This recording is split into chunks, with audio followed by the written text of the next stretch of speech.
Thank you very much, Mr. Mayor. Thank you, Councillor Cracknell, for his point of order on this one. It might be another example of this council trying to shut down the debate into the planning department, and I do appreciate the legal advice that I have been given on this, but I'll take it on the chin. I'm just trying to do my job as a councillor to stand up for hard-working people in the town. So, here we go. Where do I start? At Cabinet, I brought a motion on the back of a number of planning issues across the town. We want a proper, fundamental review into the planning department. We want a review to rebuild confidence in the planning department and push for greater efficiencies. And you'd be hard-pushed to find someone in Hastings who isn't aware that at least one person or group negatively affected by the decisions of your planning department. Public confidence in your department is at an all-time low, and this review would hopefully have gone some way into improving the confidence and credibility of the department, enabling the council to learn from the mistakes made and put in place measures to ensure they never happen again. Now, these issues have cost taxpayers to the bare minimum, excluding officer time, of 76 grand in the past 18 months, costing hard-working taxpayers across the town, which is why now, in times of financial times for the council, more than ever, we should be looking at ways to reduce expenditure. By reviewing the planning department, it will enable us to do this and perhaps plug those much needed gaps. But instead, you voted against this review. Now I understand, but I am shocked that the Labour Cabinet, the Labour leadership, failed to even debate the issue. Now if you didn't agree, in front of what was a packed gallery of campaigners and concerned residents, you instead decided to say nothing. By saying nothing, by failing to debate this issue, you're failing to defend your own department, and ultimately telling every single concerned resident that they're wrong and that there isn't an issue. So you either need to defend your department or go with us for this review. If nothing else, the review will help to improve efficiencies and plug those funding gaps. If there's not an issue, you have nothing to fear by having a review. But instead, what did you do? You hid behind the officer's report and the flawed PAS report. A report, a review, only considering the opinions of Labour councillors and ignoring anyone who may be critical of the department. Now, we don't have, necessarily anyway, have an issue with the planning committee, nor its members, even if they do flip-flop on issues. But this is the department itself and the efficiencies that can be found. And you must realise that this issue is going nowhere. Campaigners and residents affected by the planning department and members such as myself, no matter what measures you may try to take, we won't be backing down. We won't be enable you to quash our voice on this issue. Now I wonder, will we hear debate this evening? The leader gave a comment to the paper. I wonder if he'll do his duty and give a comment this evening. You need to stop burying your head in the sand. You need to stop forgetting the people who you were elected to represent. As the leadership, you need to stop hiding behind the PAS report. Stop hiding behind council officers. Speak up and defend your department. If you can't, you need to get off the pot. If you can't, my colleagues and I are ready to take over.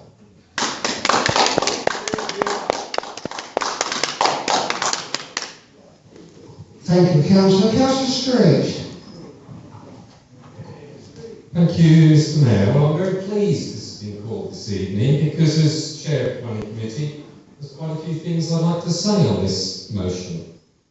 It's difficult to disagree with the first part of the motion. Of course, we all want an efficient, effective and trusted planning service. Ours is very definitely the first two. It's efficient and effective. Trusted? Maybe not. But the reason it's not trusted is because a few people refuse to accept the facts and choose to perpetuate gross misrepresentations of the truth. Mistakes were made over Auckland's, an independent review identified these, an action plan was drawn up to rectify them, most of the points have been implemented, and the remaining few are being dealt with by our new planning services manager. A further review by the Planning Advisory Service has confirmed this. Now, of course, some people won't accept the views of the Planning Advisory Service, despite the fact that they are the official government-appointed body, independent of all councils, but people won't accept their views simply because they don't agree with the predetermined view that our planning service is incompetent and corrupt. Of course it isn't, and nobody has been able to provide any evidence to the contrary, just slurs like these. To regain trust in our planning service, people first need to understand how the planning system works and what it is for. The whole system is predicated on the idea that you can do what you like with your own land and property, providing it doesn't conflict with local and national planning policies. It doesn't come down to a popularity contest, despite what the local paper seems to think. An application cannot be refused simply because lots of people object to it. It can only be refused if there are solid material considerations that will stand up at appeal. Refusing applications recklessly, just to please residents, may seem like a good idea at the time, especially with elections coming up, but it achieves nothing but a hefty bill for costs to the council, i.e. the council taxpayer, and the development happens anyway. Just because you don't agree with a planning decision doesn't make it wrong, and certainly doesn't make the officer or the committee making that decision incompetent or corrupt. Planning decisions rarely come down to simple black and white choices. Often it's a matter of judgment and personal preference. Another myth out there concerns retrospective applications. When our enforcement team discovers a development which does not have the necessary permission, the council is required to invite a retrospective application so the situation can be rectified. It can't just drive the bulldozers in and demolish it. Developers, whether we like it or not, have rights too. And retrospective applications have to be considered in exactly the same way as others. Some might suggest that this motion is part of the Tories' national campaign to undermine local government and attack planning authorities, particularly across the country. They blame the housing shortage on planning authorities for not granting enough permissions, yet nearly 500,000 dwellings have planning permission but have not yet been built. They don't blame the developers for this, but then, most of the main developers give generously to Tory party funds, don't they? It's a fact. Cabinet members were right to reject this motion. We have an excellent, hard-working planning department, staffed by hard-working, competent, effective officers within a system that's being increasingly politicised by the present government. We're not going to let yet another review distract our officers from getting on with their vital work, which is not only crucial for economic growth, as the motion rightly states, but also vital to ensure decent homes for all our residents, present and future.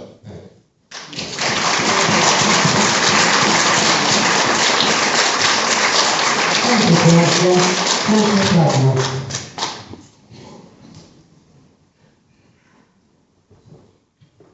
Thank you, Mr. Mayor.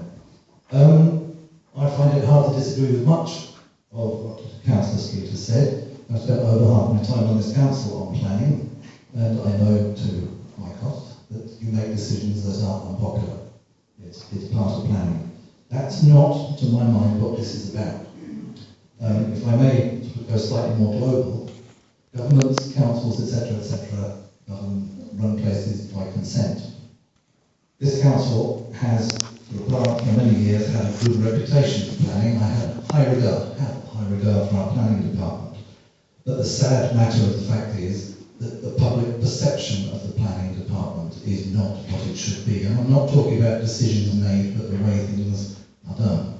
Now, as I enter my last couple of months on this council, I'm out and about, knocking on doors with my colleagues, and it's not just in one place, it's not in the old town, it's scattered around the town. People on the doorstep have a poor view of what's happening. If I can clear up a misconception that Councillor Chaney seems to have had in my question earlier, I'm not questioning the competence of officers at this council. I've known them as long as he has, a lot of them.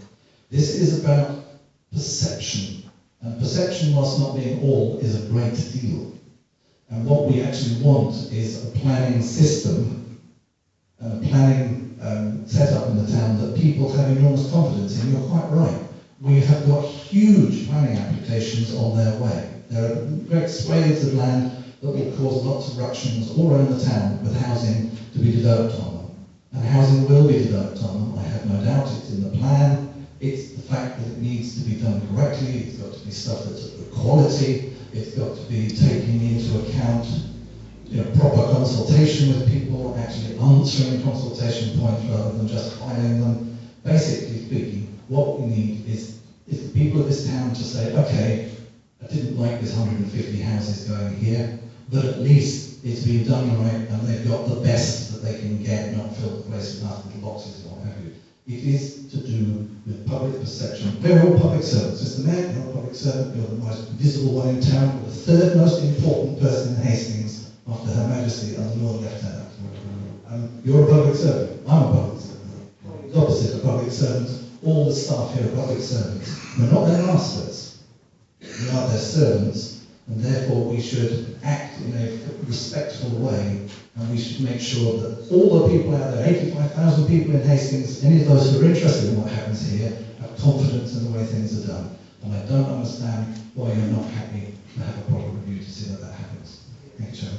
Sorry, Mr. Mayor. Mr. Chairman.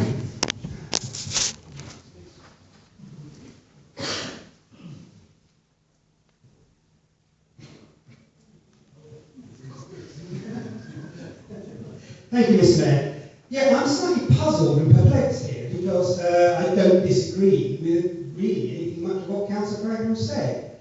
But he seems to be talking about a different motion from the one that was moved at Cabinet. If the motion at Cabinet had talked about improving the perception of planning and the public perception about planning department, I think we could have supported that. It wouldn't have needed to be a motion. We could have just talked about that and thought about how we're going to do it. It wasn't. It was an attack on our officers, the way it was worded, and that was why it was entirely appropriate, we felt, to debate it at all at Cabinet, why we refused to do that. However, I want to pick up on a number of things that have been said here. I mean, this idea that there should be another internal review. Well, don't forget, after the December 14 Cabinet meeting, we agreed there a whole list of recommendations around how the planning department was going to be reviewed. It was said that we would set up an internal group that would have an action plan to review lots of different things in the way the Council, the Planning Department processed planning applications. We did that. All those recommendations were put into place. The entire action plan was carried out. We then got Planning Advisory Service in to look at that, and they said, yes, that's been done. We recommend now that we move on from that action plan and actually kind of get beyond that and start getting on with processing planning applications. That has been a problem over the last year because we've had a shortage of staff, we've had to use agency staff, one of the things that pushes the cost up. We are now investing more into training planners locally, bringing apprentices in. Yes, it's true, they never go on somewhere else, but it's still a cheaper way than to use agency staff. We are now up to full complement of planners, I believe, and we are getting our figures back up to processing planning applications within the required time. So everything seems to be going well. And we've also got a new planning manager, a new development control manager, who is herself looking at the way things are done, and we'll be making her own recommendations in due course. And we will have another planning advisory service review in a year's time. I really don't see, bearing all that in mind, what is to be gained from having another internal review on top of all that lot. I just don't get it. So, a couple of other things I wanted to pick up on. One of the things that is happening now, and that is making it much harder for local authorities to reject planning applications. Council Street talks a lot about how that actually works and how the process works. One of the things that's happened since the National Planning Policy Framework was introduced is that the government's planning inspector, except I forget this is a government department, is much more likely to support appeals from developers than they used to be. 50% more likely. But it's not just that. They are automatically awarding costs against councils every time a developer wins an appeal. And that means that if you turn something down, you're always taking that risk of appeal, and you're taking the risk of every single time that happens, a minimum of £30,000 costs coming at you. And that is the way the government is trying to make sure that local authorities don't turn applications down. In fact, here in Hastings, we're about average. We're kind of around about the 80% mark in terms of the the percentage of applications that we approve. We're actually better than average in terms of the number of appeals we win, which is just as well, because there are big costs if you lose them. And that is putting off councils everywhere from turning things down because of the risks of being hit with costs when you go to appeal.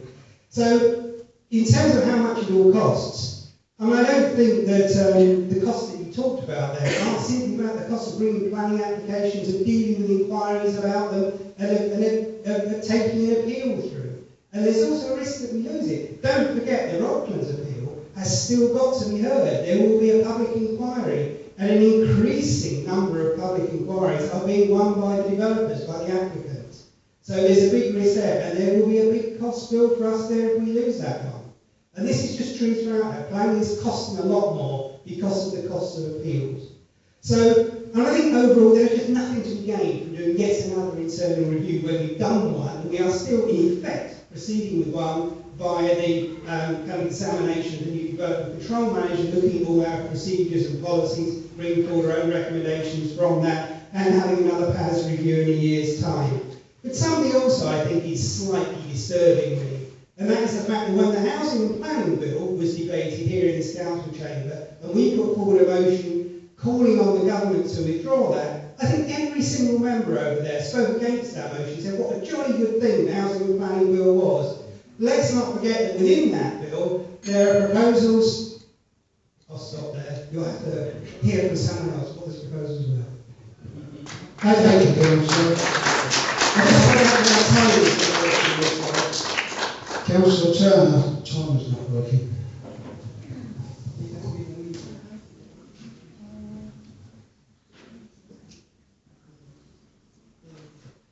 Thank you, Mr. Mayor. Well, I think this is a pretty transparent attempt by the party opposite to support basically what the national government's trying to do.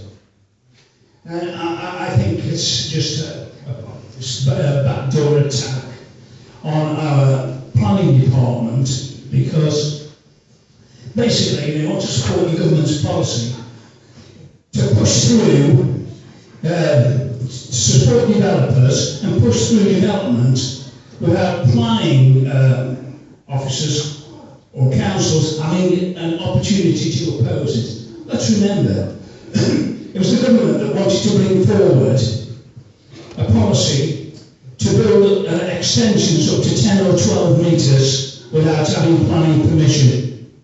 The party opposite had nothing to say about that. Now let's remember the way they work here. Like many members, I have often come to the planning committee to speak on behalf of residents to oppose a development. I haven't been successful, but that's part of the democratic process. That's what's happened.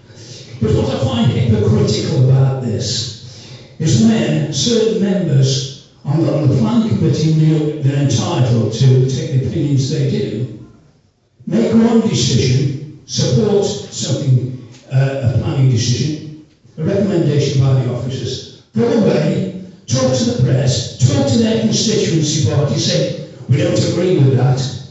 Let's push it through, say, our ward, where St Helens, let's push it down into their ward. Let those lot have all the building, let's concrete over that, shall we? This is the kind of thing that's going on in the party, and it's hypocrisy. Sheer hypocrisy. How many times have you people sat on committees and opposed anything? It's a disgrace what you're trying to do. Thank you, Councillor. Councillor Lee. Thank you, Mr. Mayor. Well, it's with sadness that I want to speak with this, because I'm a very proud member of the planning committee, and I'm never afraid to tell anybody that I'm on the planning committee. And anybody here that knows me, many of you know me quite well actually, over the last couple of years since I've been elected, know that naturally I'm an enthusiastic and smiley individual that gives his all to everything. And I went on the planning committee as soon as I was elected and duly put my full enthusiasm into it. Sadly though, over the last couple of years, my enthusiasm has been dented ever so slightly. Not by the quality of the applications necessarily, although some of them have made me furrow my brow. Not by the good chairmanship, like Councillor Street, but by some of the advice that I'm given to make my decision on. Especially as recently, I've started to make a note of planning decisions that I had spoken on at the time, or decisions that have been made, and I've made note of them, and I've looked back recently and looked at some of the advice, and I've cross-referenced that with my own research later on. I've given much more time outside the committee and what have you, and new evidence comes to light. And I find that often it's simply factually inaccurate, the evidence that I'm given by the officers, which I find sad and troubling.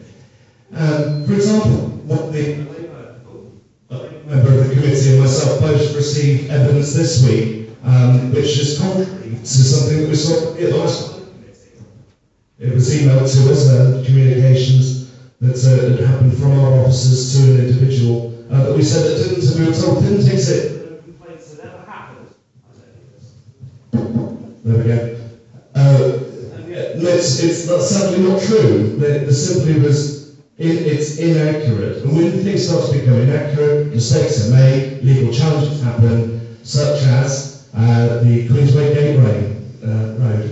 Because that important road that's going to go at the top of our town, a very important and hugely controversial thing, and we all knew about the gravity of it, but we weren't given the correct evidence on which to make our decision. So we had to go through the whole thing again, at great cost, at great time, and no small amount of stress from anybody on the committee and the office, and everybody else involved with it. This review is past time, and I really think it's something we should all look at. And I don't mean it in a party political way. It's just mistakes just need to be halted and stopped. And it's, I just plead you, just think about it a bit. It's worth it. Thank you.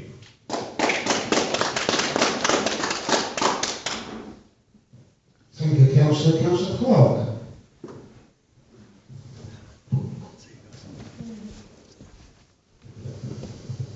Thanks, Mr. Mayor.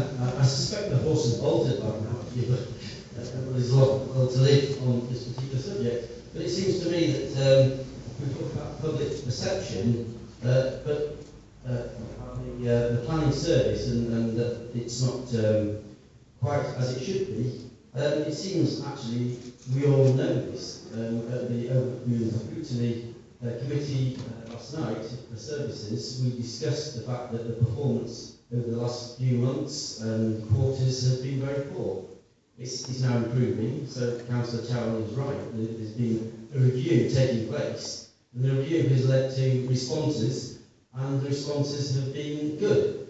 It's still, I think, true to say that it's still not out of special measures. There's still some doubt, there's still some risk, and we're, as has already been said tonight, we're looking for the new development managers to come up with ways that the service can be improved. So actually, maybe we have a review ongoing. Maybe tonight's been useful in that whilst debate appears to have been stifled at Cabinet, we're now having debates about the subject now. It's clear that the service is perceived poorly by the public. It's true that the service is perceived poorly internally, and that's why we're trying to improve the service. I think that if I can suggest an improvement here as well, maybe if we can continue to inform each other about these improvements, and if performance is actually achieved as it should be achieved, then we can relax and concentrate on other things. But let's all concentrate on this and make sure that we get it right. Thank you, Councillor. Councillor Cartwright.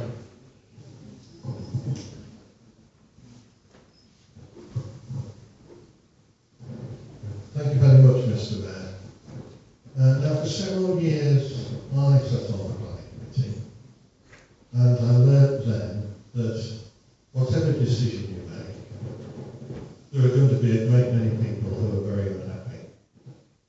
The fact is that I have the pleasure of voting against the original archery ground proposal, and that I think is one of the best things I've done as a councillor. But there were many other applications which I passed, or voted for, that is to say, which a great many people disliked. Now, part of the problem is, and I don't think that very many residents of this world really understand this, is that the government has, in its wisdom, decided that there's a principle in favour of sustainable development. Unfortunately, the meaning of the term sustainable is not entirely clear. It has not been defined in the courts as yet. And the difficulty resulting from that is that in practice there is a return to the old days where there is a principle in favour of development. And what that means in practice is that unless an officer, the planning officer, can find very good reasons for refusing an application, then it has to be recommended as being passed. I yearn for the day when this term sustainable can be properly defined. Thank you very much. Thank you, Councillor. Councillor Fitzgerald. Thank you, Mr. Mayor. I was under the mistaken belief that we were going to not have a debate, but it quickly became apparent when I looked at the motion that was not even debated at Cabinet that you're not interested in that. This is the best example of gross hypocrisy that I've ever seen. I don't judge people on what they say, I judge them on what they do. And when I knew that this was just about blatant electioneering, it was when you mentioned Silver Hill in your motion. So I wonder what that might be about, and I wonder what your concerns might be, because when the local plan was brought forward, you never proposed any different numbers. No one did. No one on the party upset proposed different numbers. You never questioned any of the sites in the ward of Silver Hill. And you never questioned the numbers in the plan. So you didn't do any of those things, didn't take any action. So all this is empty words.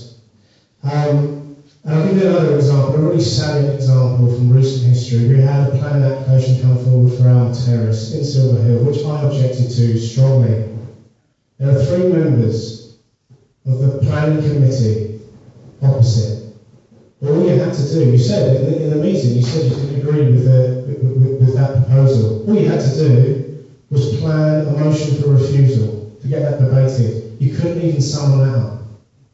Okay, so when you're going to talk to us about what needs to change, what needs to happen, you need to take some action yourselves. If you're really concerned, and believe me, I would absolutely support planning decisions being put back in the local, into the hands of local people in my town. I would absolutely welcome it.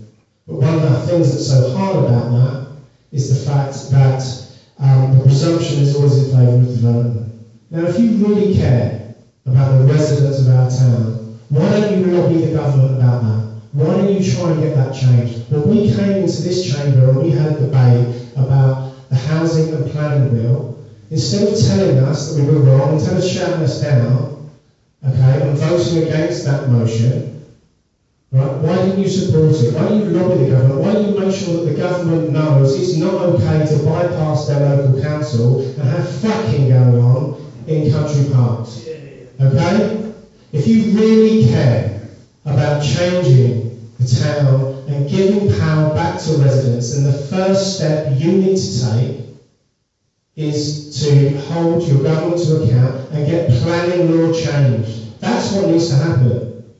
If we're going to have real, meaningful change, and we're going to have real, meaningful dialogue with our residents, then we need the law changed. but you haven't done that. You've come forward with a bunch of half-baked ideas. You haven't really provided any evidence for what you're talking about. You need to, okay? And if you don't, then what we're left with, I'm afraid, is the usual conclusion. This is just crass hypocrisy, crass electioneering, and I'm brought back to an old idiom that I remember, which is that empty vessels make the most noise. I think you've proved that tonight.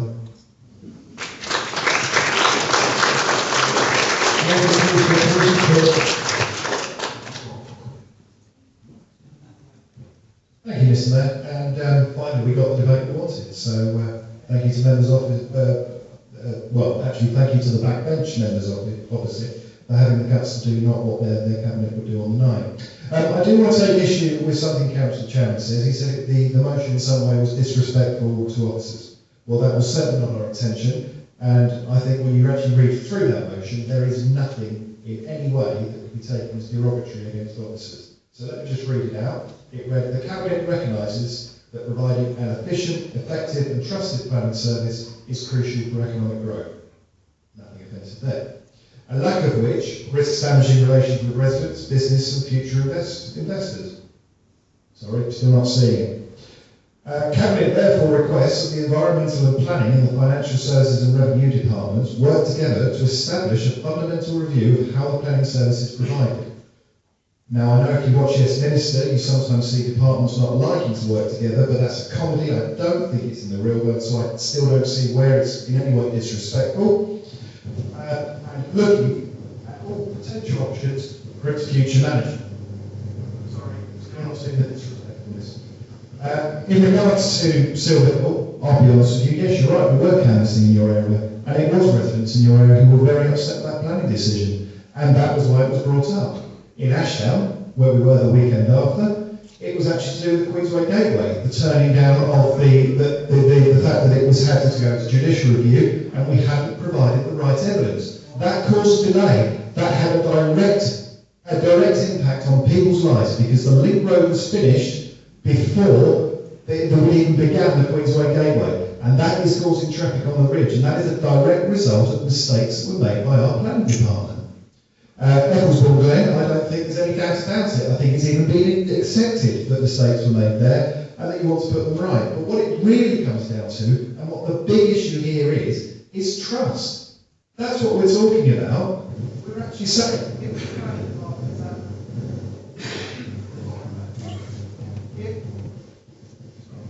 if the planning department is as good as you say it is, then let residents see how good it is. Let's do the review, let's show how good the planning department is, let's show that it's working, and let's rebuild that trust, because without it, I'm afraid, you're never going to get the residents back on side. That is what this review was for, that is what this motion's for, and it's a shame we couldn't have had that debate there, because perhaps this would have come out. Thank you, Councillor. Councillor Paul.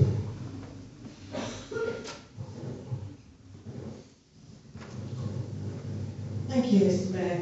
I wasn't going to speak tonight, and I agree with Councillor Chalmey about why we didn't debate the motion at Cabinet, but I really feel I have to address some of the statements that have come from across the chamber. Now, we'll start with the statement, your officers. They're not our officers, they are everybody's officers.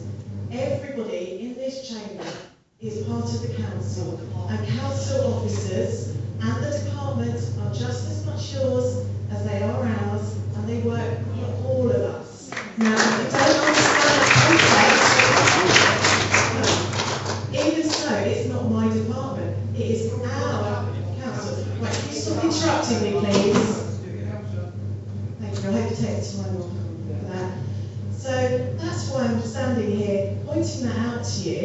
I think it's also worth pointing out as well that earlier on in the meeting, we agreed the protocol for relationships between members and officers, and I do think that we are coming, I'm sure we have serious concerns about some of the debates that we've been having and things that are said. I'm certainly feeling really uncomfortable about some of these debates about officers that are in no position to defend themselves publicly. We take that choice, they're not.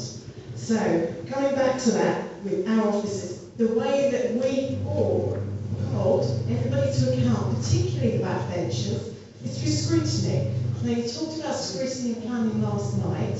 I didn't hear any questions in that scrutiny meeting that challenged what council officers told us. Everybody seemed to be in agreement with what was going on, with the plan, the reasons why we're short-staffed, which are actually a national phenomenon, it's not a local issue. But because scrutiny doesn't tend to attract an audience, it doesn't suit you to debate it then. That is where we challenge officers and lead members over targets, over things that happen. Because we sat there, and to be quite frank, I'm sure not the only lead member that thought, an hour, you know, I expect to be challenged. It's my job. But you're not. Nobody raised planning as an issue. So again, that just leaves party political. And I just want to touch on the Queensway Gateway application and blaming officers. Well, that's certainly what I'm hearing. And I'd just like to point out to members that the North East Gateway Road in Bexhill has been withdrawn from their planning committee twice. Now, that's a Rother planning committee, and it's been withdrawn twice for the same reasons that the Link Gateway Road has had to come back and been through a judicial review. And that is because the legislation is untested on air pollution, and campaigners are looking for a test case. So, if Rother were putting it, are you criticising their planning officers? Because I'm not hearing that. So it's no different to here. We're being cautious with our money. We are taking legal advice. Nobody wants to hold that up.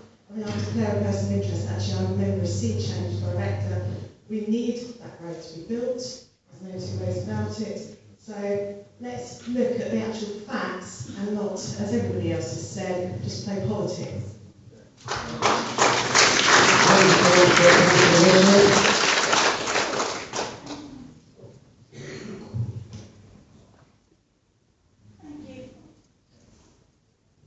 Thank you. I wasn't going to speak actually. Councillor Poole has covered some of the things I was going to say. As chair of scrutiny from last night, I did actually challenge Mr Hubbard in relation to the planning situation and the current update that I asked for. Councillor Clark, you're absolutely wrong in your statement. I don't know what you were doing at the time, maybe you weren't listening properly. I asked about the current changes and the process in which has gone through with the new manager now in place. Councillor Hubbard, Mr Hubbard told me at the scrutiny meeting last night that actually, although planning has been really quite down in doldrums, as we all quite clearly know that, since the new manager has come in, with the new changes from the review by PASS and the new manager's implementation of those recommendations going forward, improvements are already starting to be made. So I'm quite confident about that. And as the chair of scrutiny, I will hold officers to account.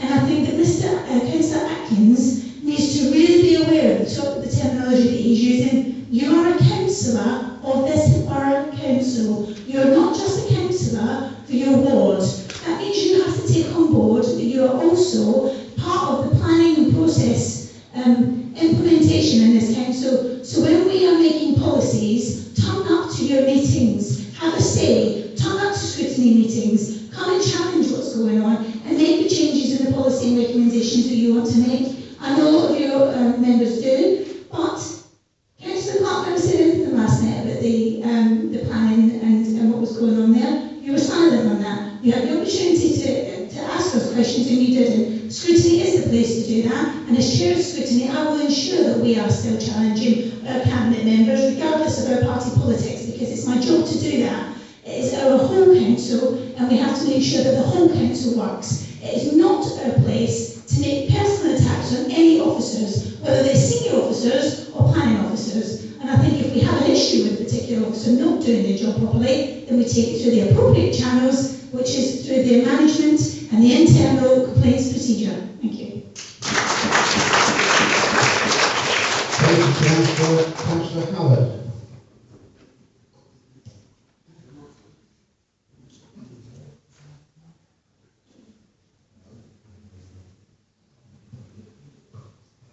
Thank you, Mr. Mayor.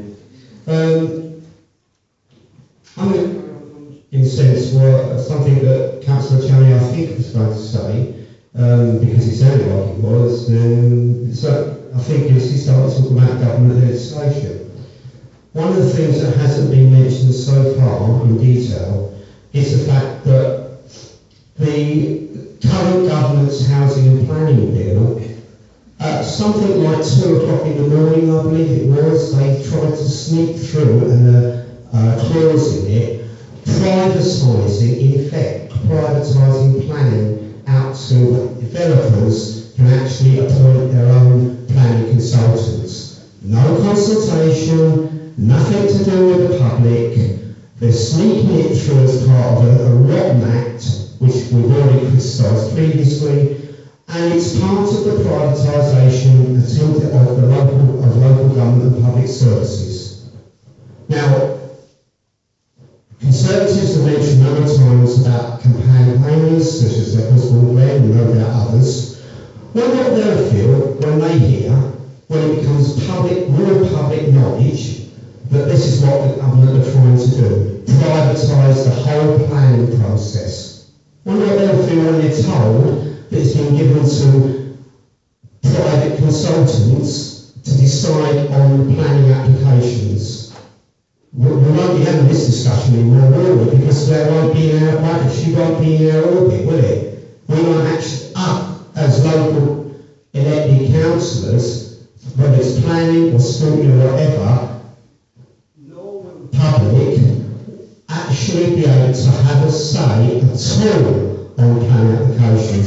So I would make a suggestion to the Conservatives. Why don't you actually check up on what your own government are doing with housing and the housing and planning bill, look at that clause that they're proposing, and then decide whether you're prepared to support it as a group on a local authority, or whether you're agreeing with us and many others in the local government association actually that this is a really retrograde step. Thank you. Thank you, Councillor. Councillor Edwards. Thank you, Mr. Mayor. The retirees fund.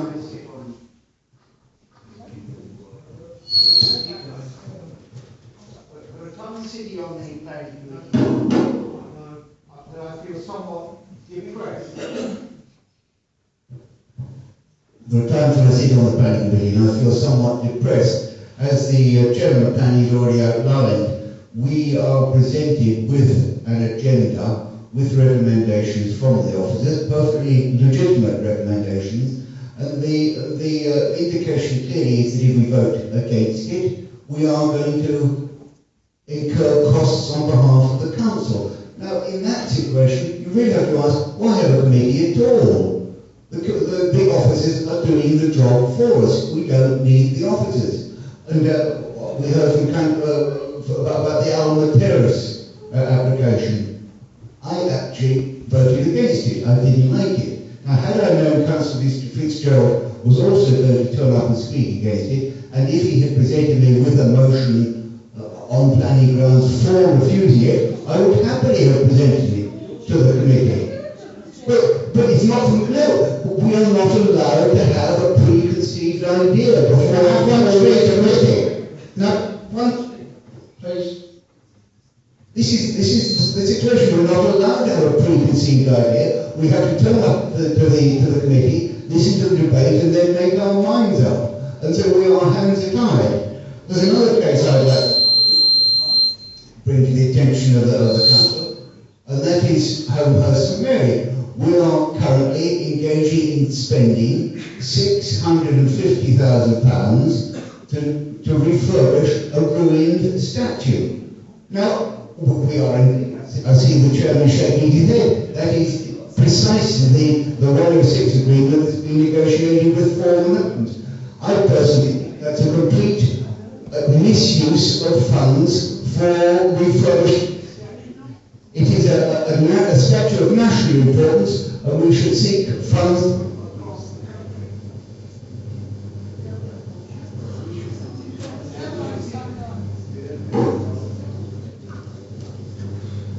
You seek funds from across the country, not make the poor people of Hastings pay for this refurbishment.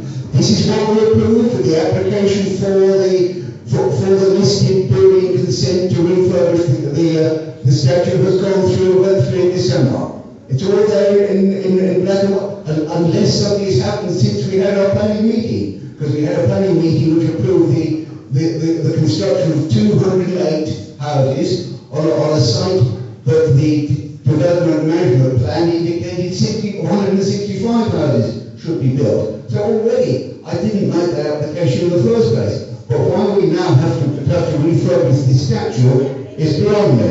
So there are, to my mind, a lot of things are wrong with the planning department. Or it's not the planning department, it's the process that we're engaged in. And that is why I object and feel it becomes powerless and depressed to participate in. Thank you, Councillor. If there's no other speakers, Councillor Delwyn.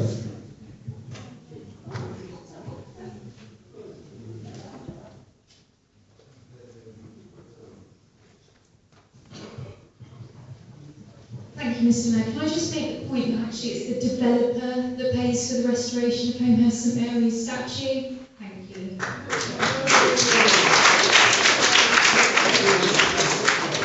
Thank you, Councillor. Councillor Roberts. How many social houses could be built with that money? Chair, Mr. Mayor, thank you very much. I wasn't going to say anything, but I've just heard from over there that we always go with the officer's recommendation. That does not happen. You don't have to come in here with a predetermined thought if you ask or build up a reason for refusal, because you might change your mind and say, okay, I'm not going to go for refusal. You can do that, and we have not always gone with the officer's recommendation. And we've brought those cases where there has been appeals, and we've won. So I think that is the thing, that we are a planning committee. There is a use for that committee, because we don't always agree with the officer's recommendations. I think that should be pointed out. Thank you, Councillor. Anybody else? Councillor Forward.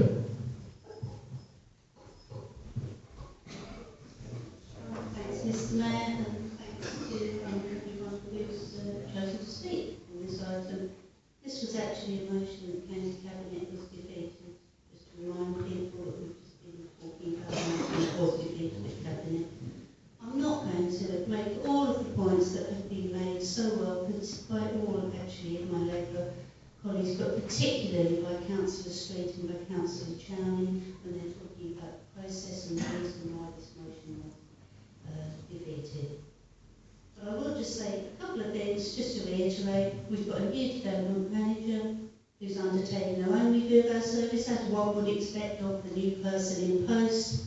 We're going to invite the Planning Advisory Service back, this is what we've always said, to do a full peer review later in the year.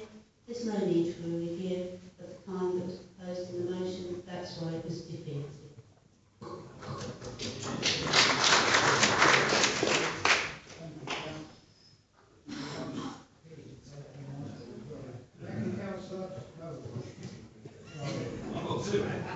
Thank you. That actually concludes the business of the council this evening. Therefore, I declare this meeting closed at 8:37.